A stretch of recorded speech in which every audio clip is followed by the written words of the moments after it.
Bismillahirrahmanirrahim. Akhirat kelak. Kemarin kita sudah tuntas kupas tentang persoalan masalah yaitu al-hisab ya, tentang macam-macam hisab ya. Qasmul hisab, ada orang yang nanti pada hari kiamat mereka mendapatkan keistimewaan masuk surga tanpa hisab ya, yaitu masuk surga bila hisab bila azab. Yang pertama, yang kedua, mereka adalah orang-orang yang nanti juga dihisab dengan hisab yang ringan. Ini kelompok yang kedua atau macam hisab yang kedua. Mereka adalah orang-orang yang antara kebaikan dan keburukan itu imbang, tapi Allah dengan rahmatnya, dengan kasih sayangnya, dengan ampunannya ya, yang paling luas, sehingga mengalahkan murkanya Allah. Kemudian mereka ditetapkan sebagai ahlul jannah, masuk surga karena mendapatkan hisab yang ringan. Ada juga yang ketiga, mereka kelompok atau golongan orang yang dihisab dengan hisab yang berat. Ternyata hisab yang berat ini adalah orang mukmin yang dimana semasa hidupnya banyak berbuat keburukan, dosa-dosanya lebih banyak daripada kebaikan, tapi masih mereka menjaga iman tauhidnya, akidahnya. Akan tetapi mereka tidak sempat bertobat, sehingga Allah memberikan perhitungan yang ketat ya, sehingga mereka mendapatkan hisab yang berat, hisab yang besar, sehingga Allah tetapkan dengan murkanya Allah dan juga dengan keadilan Allah juga ya, mereka dicuci dulu di dalam neraka disebabkan karena dosa-dosa kesalahan yang mereka lakukan, agar nanti mereka bisa masuk surga tanpa membawa dosa. Jadi tujuan mereka nanti akan disiksa, diazab di neraka adalah untuk membersihkan kesalahan-kesalahan dan dosa yang mereka perbuat di dunianya. Itulah mereka yang mendapatkan hisab yang berat. Adapun yang keempat adalah mereka golongan kelompok yang mendapatkan su'ul hisab. Apa su'ul hisab? Hisab yang sangat buruk ya. Dan di mana kalau dilihat ini catatannya merah semua Pak Bu ya, nggak ada yang biru atau yang hitam atau yang baik. Nah ini adalah kelompok orang-orang yang memang semasa hidupnya mereka tidak pernah ibadah kepada Allah. Mereka orang-orang yang ingkar, kufur, sombong ya, orang-orang yang mereka menentang aturan Allah. Mereka mengabaikan perintah-perintah Allah. Mereka tidak peduli dengan apa yang sudah Allah perintahkan. Seakan mereka mengabaikan begitu saja. Ya, seakan perintah itu nggak penting bagi dirinya. Yang penting adalah bagaimana cari duit, cari harta, cari dunia sebanyak-banyak, sehingga mereka mengabaikan adanya perintah sholat, puasa, ngaji, belajar agama dan yang lainnya. Ya, sehingga bagi mereka itu perintah Allah, aturan Allah, kewajiban Allah tidak penting bagi mereka. Sehingga itulah orang-orang yang mengingkari ayat Allah. Mereka menyombongkan diri dari ibadah kepada Allah. Ini orang yang mendapatkan hisab yang buruk sekali. Kenapa? Catatannya merah. Mereka tidak meyakini kebenaran, tidak meyakini ayat-ayat Allah, Al-Quran, Rasulullah SAW, hari kiamat, ya, azab kubur, dan juga neraka dan surga. Bahkan mereka tidak meyakini adanya ketuhanan Allah, Allah yang Esa. Mereka meyakini sebaliknya adanya Allah itu lebih daripada satu atau trinitas atau yang lainnya. Mereka menyembah selain Allah. Mereka berbuat syirik kepada Allah, menyekutukan Allah. Ini orang mendapatkan hisab yang buruk nanti pada hari kiamat dan tidak ada harapan untuk masuk surga. Karena orang kalau sudah hisab yang buruk, mereka hanya mendapatkan siksa selama-lamanya di neraka.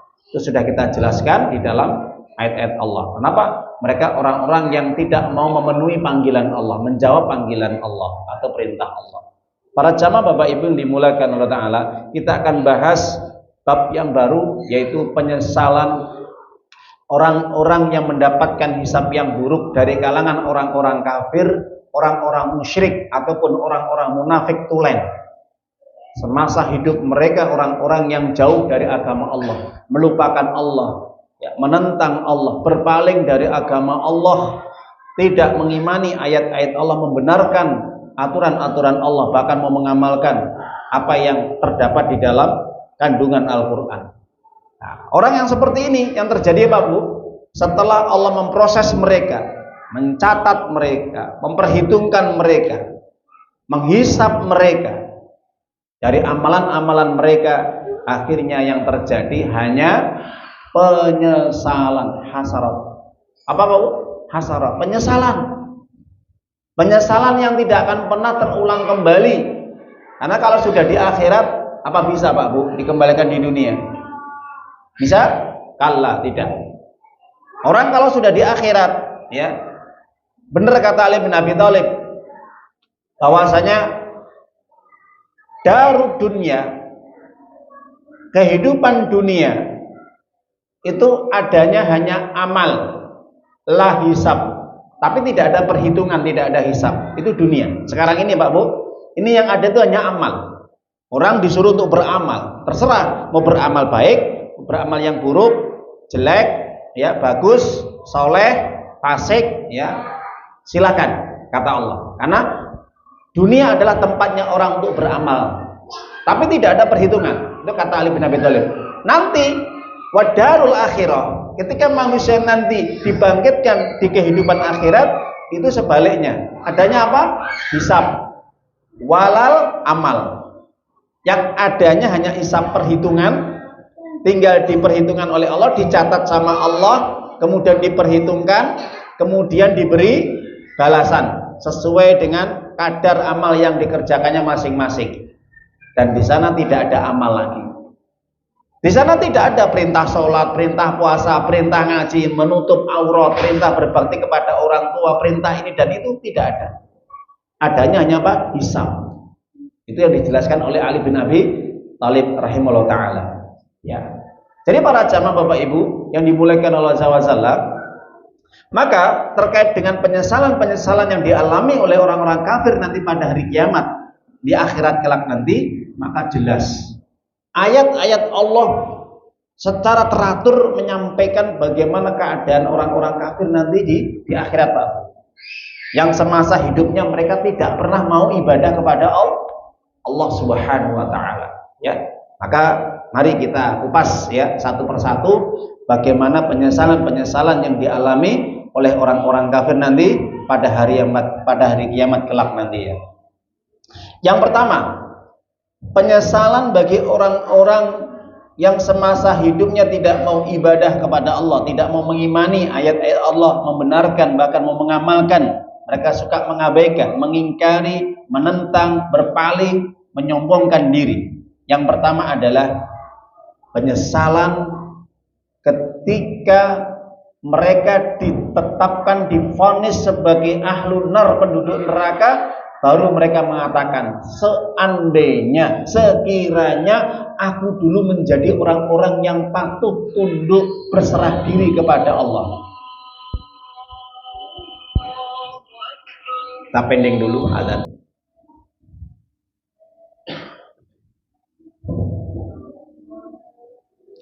Baik para jamaah Bapak Ibu yang dimuliakan oleh Allah Azza wa Jalla, kita melanjutkan kajian kita. Jadi para jamaah Bapak Ibu, Allah Ta'ala menyampaikan banyak hal, kondisi ataupun keadaan yang dialami orang-orang kafir yang menyesal. Kenapa mereka menyesal? Ya, mereka menyesal betul karena semasa di dunia mereka ini tidak mau berserah diri kepada Allah, tidak mau beriman kepada Allah, tidak mau mereka mengisahkan Allah, mentauhidkan Allah, bahkan sebaliknya mereka menyekutukan Allah, beribadah kepada selain Allah. Mereka beribadah kepada hawa nafsunya, mengikuti nafsunya. Mereka tidak mau mentaati syariatnya. Mereka mengingkari, menolak syariat yang Allah berikan kepada Rasulnya untuk diimani, diamalkan. Ya, bahkan mereka menolak ya sebagian atau semua dari ayat-ayat Allah atau sunnah-sunnah Rasulnya.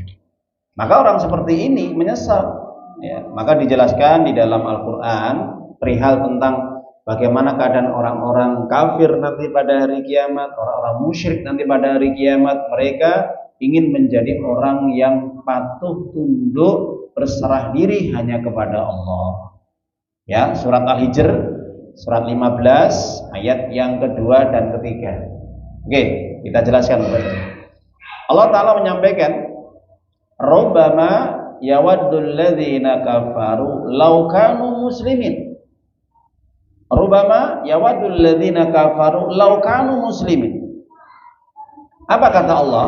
Ini menceritakan keadaan orang-orang kafir nanti pada hari kiamat. Ya, ketika mereka sudah divonis, ditetapkan sebagai ahlun nar, penduduk neraka, khalidina fi abada, kekal di dalamnya selama-lamanya.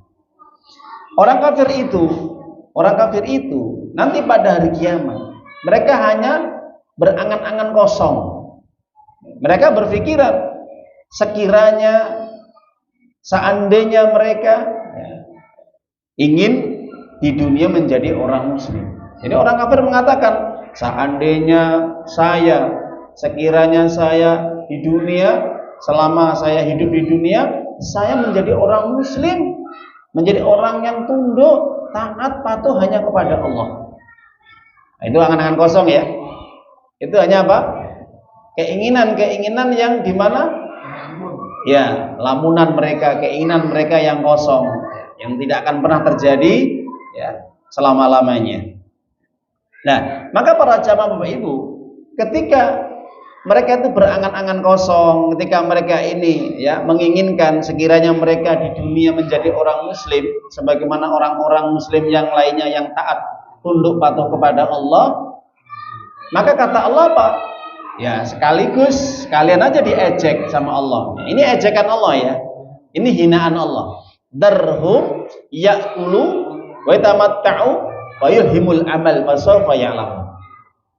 Biarkan mereka masuk neraka disebabkan karena perbuatan mereka. Apa perbuatan mereka, Pak Bu? Semasa hidup mereka hidup hanya dipikir makan. Yang dipikir hanya senang-senang. Yang dipikir hanya berangan-angan supaya jadi ini, jadi itu, supaya sukses ini, sukses itu. Tapi mereka melupakan kehidupan akhirat. Jelas Bapak Ibu, ya? Jadi sama Allah biarkan mereka mendapatkan akibat yang mereka lakukan. Mereka mendapatkan hasil jerih payah yang mereka lakukan semasa di dunia. Apa hasil jerih payah mereka? Jerih payah yang mereka lakukan di dunia itu hanya mereka mencari dunia. Mereka hanya fokus, hanya memikirkan urusan perut, tidak pernah memikirkan kehidupan akhirat, sehingga mereka lalai untuk menjadi orang yang taat, lalai untuk menjadi orang muslim, hanya berserah diri, taat, tunduk kepada Allah, menjalankan aturan Allah, perintah Allah, syariat Allah. Mereka mengingkari, mereka menyembah selain Allah, mereka menyekutukan Allah dalam beribadah kepada Allah. Nah, orang yang seperti ini kata Allah, biarkan mereka bersenang-senang, makan dan berangan-angan kosong. Mereka akan mengetahui akibat yang mereka lakukan. Ini Bapak Ibu, ini ejekan Pak Bu. Ketika mereka ingin kembali di dunia, toh nanti kalau dikembalikan di dunia pun mereka nanti akan apa? Lupa, kumat lagi, ya, akan kembali lagi kepada kekufuran mereka. Ya itulah, manusia yang sudah ingkarnya seperti itu Pak. Tidak punya kapok mereka sebenarnya. Nah, maka kalau kita kembali kepada ayat yang lain Pak Bu terkait dengan masalah ini. Di sini Allah memberikan karakter sifat orang kufur itu, diantaranya adalah mereka yang dipikir hidupnya itu hanya makan, bersenang-senang dan berangan-angan. Ya, angan-angan mereka itu kosong, dalam arti mereka ingin masuk surga, tapi mereka tidak mau beramal soleh, tidak mau beriman. Mereka ingin sukses dunianya, tapi mereka tidak mau usaha kerja keras. Kira-kira angan-angan ini kosong nggak Pak Bu? Angan-angan yang kosong, ya. Wa yulimul amal. Nah itu. Jadi wa yulimul amal itu adalah mereka ingin sesuatu yang ingin digapainya, tapi mereka tidak mau berbuat, tidak mau action, tidak mau berusaha. Jelas nggak akan mungkin Pak. Nah itu. Nah, maka kalau kita lihat di dalam surat yang lain, contohnya kalau kita buka di dalam surat Al-Mursalat, surat yang ke-86 ya. Allah Ta'ala sampaikan di dalam surat Al-Mursalat, ini ayat yang ke-45 sampai 50. Apa kata Allah? Wailu yawma'idil lil mukadzibin. Celaka bagi orang yang suka mendustakan kebenaran, mendustakan ayat-ayat Allah. Artinya tidak mau, mereka mau mengamalkan, mengimani, mempercayai, meyakini. Mereka berpaling, mereka menyombongkan diri. Ya. Siapa mereka Pak Bu? Kulu wa tamatta'u qalilan innakum mujrimun. Makanlah, bersenang-senanglah, orang-orang kafir sementara di dunia. Kata Allah ini. Ketika Allah sampaikan orang yang celaka, mereka yang hanya hidupnya bersenang-senang, yang dipikir hanya perut makan, ya. Mereka tidak pernah berpikir akan keselamatan diri nanti di akhirat. Mereka yang dipikirkan hanya bagaimana mobilnya, rumahnya, kendaraannya, jabatannya, kekuasaannya, dan juga pekerjaannya, bisnisnya, mereka selalu ya memikirkan urusan-urusan dunia, tapi tidak pernah memikirkan urusan kehidupan akhirat yang mereka akan kembali nanti akan mempertanggungjawabkan atas perbuatan mereka lakukan. Itu tidak pernah dipikir, Pak Bu. Ya, maka kata Allah, Pak, kulu wa tamatta'u qalilan innakum mujrimun wailul yawma idzil lil mukadzibin. Celaka bagi orang yang mendustakan pada hari itu, celaka nanti pada hari kiamat masuk neraka. Apa? Wa idza qila lahum ruk'u la yarka'un. Ketika diperintahkan pada mereka supaya mereka ruku, mereka tidak mau ruku. Coba. Jelas ya? Ketika Allah memerintahkan mereka supaya ruku, mereka tidak mau ruku. Apa artinya? Di sini Allah memerintah kepada mereka supaya untuk ibadah sholat, mereka nggak mau. Jadi kalau kita pahami kata-kata teks di dalam Al-Quran yang sudah jelas kata-kata ruku, sujud, para ahli tafsir mengatakan maknanya adalah kembali kepada sholat. Mereka disuruh ruku dan sujud nggak mau, Pak Bu. Jelas ya? Celaka bagi orang-orang yang mendustakan kebenaran. Wailul yawma idzil lil mukadzibin, ditutup oleh Allah. Fa bi ayyi haditsin ba'dahu yu'minun. Kira-kira mereka mencari selain Al-Quran, ada kitab yang lebih baik? Coba dibantah sama Allah. Ya. Mereka mencari selain Al-Quran, ada nggak kira-kira kitab yang mereka menjadi sesuatu yang bisa mereka imani dan bisa menyelamatkan mereka nanti di akhirat? Ada nggak, Pak Bu? Jelas nggak ada. Nggak ada kitab selain Al-Quran yang akan menyelamatkan mereka, Pak Bu. Ya itulah orang-orang yang kufur, Pak. Tidak mau mempercayai Al-Quran, mengimani, membenarkan, mau mempelajari, memahami isi kandungannya, apalagi mengamalkan. Ya sudah, kata Allah, celaka mereka. Kenapa? Wong di dalam Al-Quran ada kata-kata ruku, perintah ruku, ada perintah sujud. Mereka nggak mau ruku dan sujud. Gitu. Oke ya, kita buka lagi di dalam surat Muhammad. Surat yang ke-47 ayat yang ke-12. Di pertengahan akhir Allah mengatakan ada dua permisalan dua golongan. Allah menjanjikan orang beriman masuk surga, dan kemudian Allah menjanjikan orang kafir masuk neraka. Kenapa? Karena kehidupan orang kafir itu, kata Allah, apa? Walladzina kafaru yatamatta'una wa yaquluna kama ta'qul an'am wan naru mathwal lahum. Orang-orang kafir itu hidupnya hanya yang dipikir bersenang-senang, plesir sana, plesir sini, healing sana, healing sini, trip sana, trip sini, ya, tamasa sana, tamasa sini. Setelah dia mendapatkan nikmat, kemudian yang dipikir apa? Bisa makan enak, makan yang mahal, cari restoran, depot yang enak, yang super mahal, yang lezat, lalai ibadah kepada Allah. Lupa Allah telah memerintahkan untuk sujud dan ruku. Tidak mau mereka ibadah kepada Allah. Yang dipikir cuma apa? Bersenang-senang, ya, makan, kerja, ya udah itu aja terus. Itu kehidupan mereka sehari-hari, Pak Bu. Kalau sudah seperti itu, kata Allah, seperti apa, Pak Bu, kehidupan mereka? Hanya kerja, makan, senang-senang, kerja, makan, senang-senang, nggak mau ibadah. Seperti apa, Pak Bu? Kata Allah, kama ta'kul an'am, tak ubahnya seperti hewan. Wan naru maswal lahum, neraka pantas layak tempat tinggal mereka nanti pada hari kiamat. Jelas Bapak Ibu? Ya, ini Ustaz ini keras menyampaikan. Sebenarnya ayat ini harusnya kita pahami sejak kita sudah balik. Ada pendidikan Al-Quran seperti ini penting. Kenapa? Supaya manusia hidupnya tidak dilalaikan dengan dunia. Cari dunia perintah, tapi jangan lupa akhirat. Jelas ya? Kadang-kadang orang ini persepsi, wah, berarti kita nggak boleh cari dunia. Kata siapa? Allah sendiri mengatakan di dalam Al-Quran, wabtaghi fi ma ataka dal akhirah wa la tansa nasibaka minad dunya. Surat Al-Qasas ayat 77. Ya, surat yang ke-28. Muhammad, sampaikan kepada umatmu, hendaknya mereka mencari, mengharapkan apa yang sudah Allah berikan berupa kehidupan akhirat. Itu prioritas, Pak Bu. Kehidupan akhirat itu nomor 1. Tapi ingat kata Allah, Jangan mereka melupakan kehidupan dunia. Artinya apa? Dunia ini sebagai wasilah.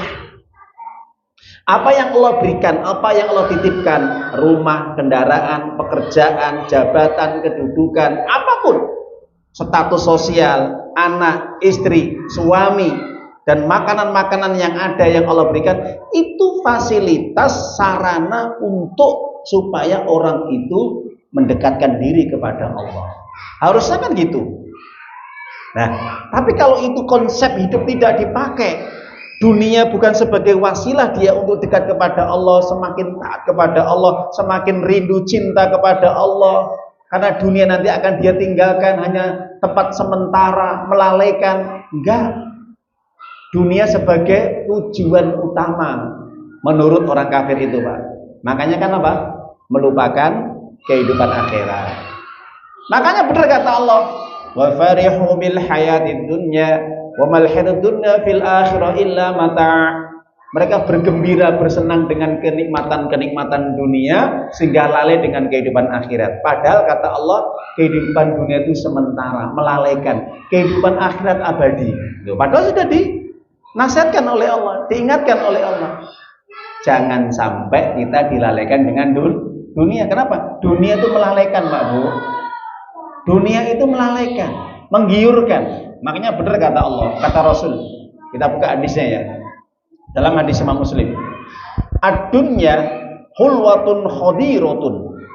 Dunia itu ijo royo-royo dan manis. Manis adalah penuh dengan berbagai glamor dan kenikmatan yang membuat orang kadang-kadang itu silau ketika melihat dunia. Fa innallaha mustahlikum fa innallaha mustahlikum fayanduru kaifa ta'malun. Sedangkan Allah akan menyerahkan dunia ini kepada kalian. Allah titipkan dunia ini kepada kalian. Artinya apa? Kamu akan diberi dunia. Apa yang kamu inginkan akan Allah beri. Kamu minta mobil, kasih. Motor, kasih. Rumah, kasih. Istri, anak, kasih. Jabatan, kedudukan, kasih. Allah titipkan, Allah berikan, serahkan kepada kalian. Dan nanti Allah akan melihat bagaimana kamu perlakukan dunia. Jelas Bapak Ibu? Bagaimana kamu berbuat terhadap dunia? Apakah mobilmu, motormu, keluargamu, istri anakmu, jabatanmu, kedudukanmu, popularitasmu, semua yang kamu miliki dunia ini membuat kamu lalai, lupa, ingkar, kufur, tidak bersyukur, atau sebaliknya? Allah akan melihat bagaimana kamu memperlakukan dunia. Ingat Bapak Ibu, Nabi kemudian memberikan nasihat ya di akhir hadis ini dengan apa? Mengingatkan, fattaqud dunya wattaqun nisa fa inna awwala fitnata fi bani Israil kanat fi nisa. Hati-hati terhadap dunia, hati-hati terhadap wanita. Kenapa? Fitnah yang menimpa pertama kali pada zaman Bani Israel adalah disebabkan fitnah wanita. Jelas Bapak Ibu? Nah, jadi kita kembali kepada penjelasan tentang orang kafir nanti pada hari kiamat, bahwa penyesalan yang akan mereka rasakan adalah seandainya ketika di dunia mereka menjadi orang apa? Muslim. Muslim itu apa? Berserah diri, tunduk, patuh, taat kepada perintah Allah ya. Jadi tidak hanya berangan-angan kosong sehingga mereka lalai dengan kehidupan akhirat, tertipu dengan kehidupan dunia, sehingga mereka dilalaikan dengan apa? Makan, minum, bersenang-senang dan yang lainnya, sehingga menyebabkan mereka lupa untuk rukuk, lupa untuk sujud, lupa untuk ibadah kepada Allah ya. Baik para jamaah Ibu, mungkin itu saja kurang lebihnya apa yang kami sampaikan pada penjelasan ini. Semoga ini bisa menambah wawasan kita, ilmu kita tentang agama Islam, terutama tentang bagaimana kita persiapkan bekal kita untuk menghadapi kehidupan akhirat. Maka sekali lagi, hendaknya dunia ini hanya sebagai wasilah ya, sebagai perantara untuk kita semakin dekat kepada Allah, semakin taat ya, patuh kepada Allah, sehingga dunia ini tidak menjadikan kita lalai terhadap dunia, melalaikan kita ya, sehingga dunia ini tidak melalaikan kita untuk ibadah kepada Allah. Itu saja kurang lebihnya. Semoga bermanfaat. Ayyuhalladzina amanu ittaqullaha haqqa tuqatih wa la tamutunna illa wa